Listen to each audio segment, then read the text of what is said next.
Alexandre Dubé. Aussi véridique et authentique que son information. Cube Radio.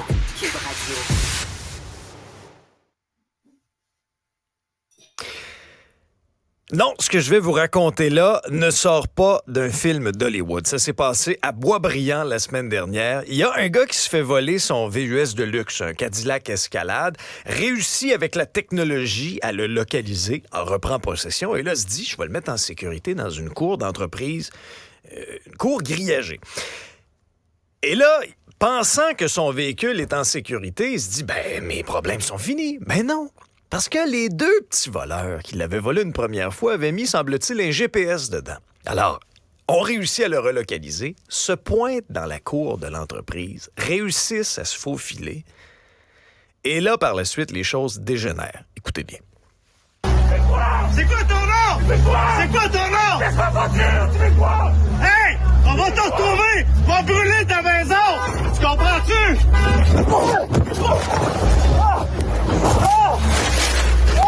Le gros bruit de moteur que vous entendez, là, c'est une pelle mécanique.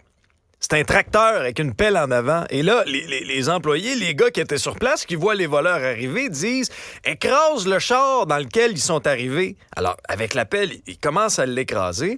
Il y a un des deux voleurs qui s'était enfui avec une machette, revient par derrière et blesse deux personnes. C'est une histoire complètement folle. Maître Walid Ijazi, avocat criminaliste, est avec nous. Bonjour, Maître Ijazi. Bonjour. On est visiblement face à un cas où il y a des gens qui se sont fait justice eux-mêmes.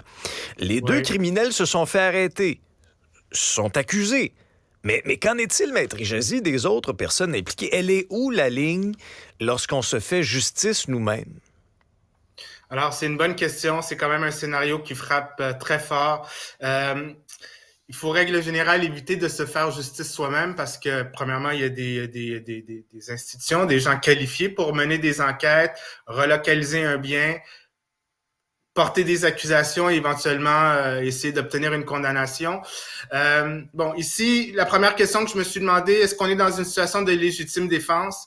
Alors, on peut agir par légitime défense, c'est-à-dire on peut se défendre soi-même, défendre une autre personne contre une attaque imminente. Alors, être excusé pour qu'est-ce qui constitue normalement un crime. Je frappe parce que je vais me faire frapper. Ça peut même aller jusqu'à tuer pour éviter de soi-même se faire tuer. Alors, légitime défense de la personne.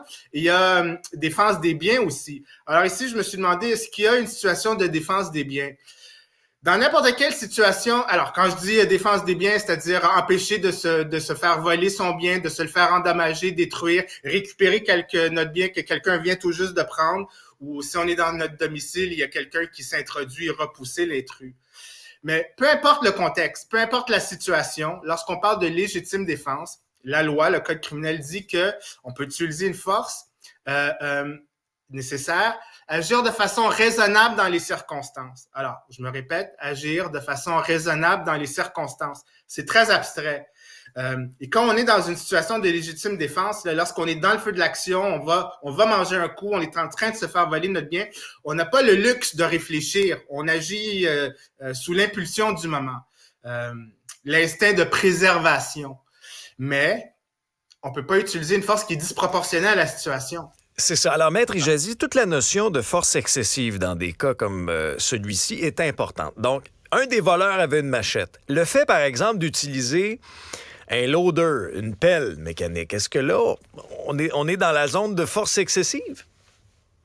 On va se demander, c'est intéressant. Là, nous, on a les clips qui frappent, on n'a pas l'ensemble du contexte, l'ensemble de la situation, on n'a pas le témoignage des gens concernés, on n'a pas le témoignage des jeunes qui sont par ailleurs accusés, là.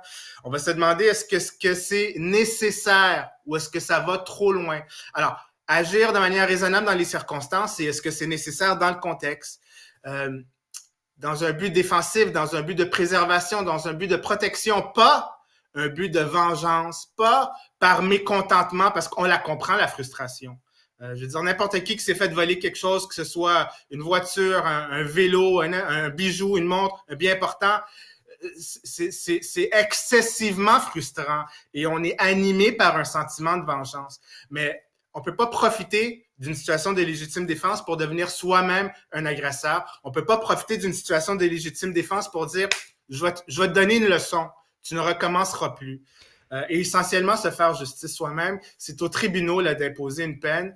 Alors, on peut utiliser une force défensive, mais elle doit être proportionnelle à la situation et ça va vraiment dépendre des particularités, des détails de l'affaire. Encore une fois, je me répète, on n'a pas le luxe de réfléchir, mais on peut voir, déduire si on agit de manière défensive ou si on profite de la situation pour se venger.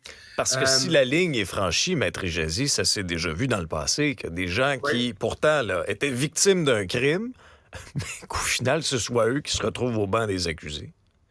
Ben exactement, c'est-à-dire si la force est disproportionnée, si on profite de la situation pour essentiellement vouloir se faire justice soi-même, donner une leçon à l'agresseur ou au voleur, on va se retrouver soi-même accusé de voie de fait.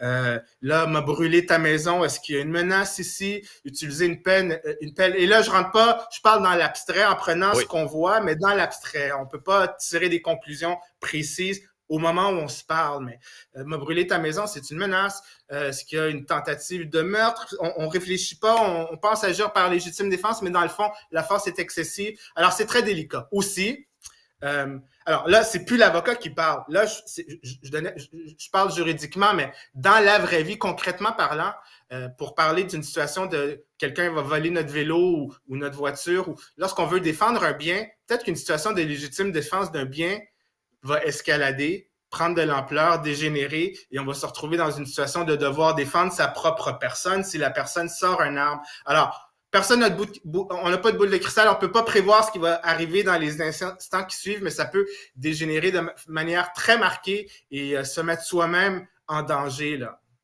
Lorsque j'entends, par exemple, des policiers dire « Écoutez, ne vous faites pas justice vous-même, appelez-nous », je veux bien, là, Maître Ejazi, là, mais lorsqu'on a le voleur en pleine face ou lorsque, par exemple, il y a une introduction par effraction dans notre domicile ou quoi que ce soit, tu restes pas là à y dire « Ben, veux-tu une toast au beurre de pinot? Veux-tu un verre de lait? » Ben exactement, on n'a pas, comme je me répète, on n'a pas le luxe de réfléchir, on est dans le feu de l'action, mais il faut essayer de mesurer dans la mesure du possible là, son action, faut pas ultimement que ce soit disproportionné. Après ça, lorsqu'on va regarder la situation en justice, on n'est pas tenu à un standard de perfection non plus, on comprend que c'est dans le feu de l'action, mais on va voir s'il y a un élément de proportionnalité ou si on franchit la ligne de la légitime défense, on profite de la situation pour devenir soi-même un agresseur. On comprend la frustration du moment, mais il ne faut pas qu'elle dégénère non plus. Il ne faut pas que notre réaction soit excessive. Merci beaucoup, Maître Ejazi, pour vos explications. On verra bien, en tout cas, dans ce dossier-là, s'il y aura davantage d'accusations qui seront rajoutées. À suivre. Bonne journée.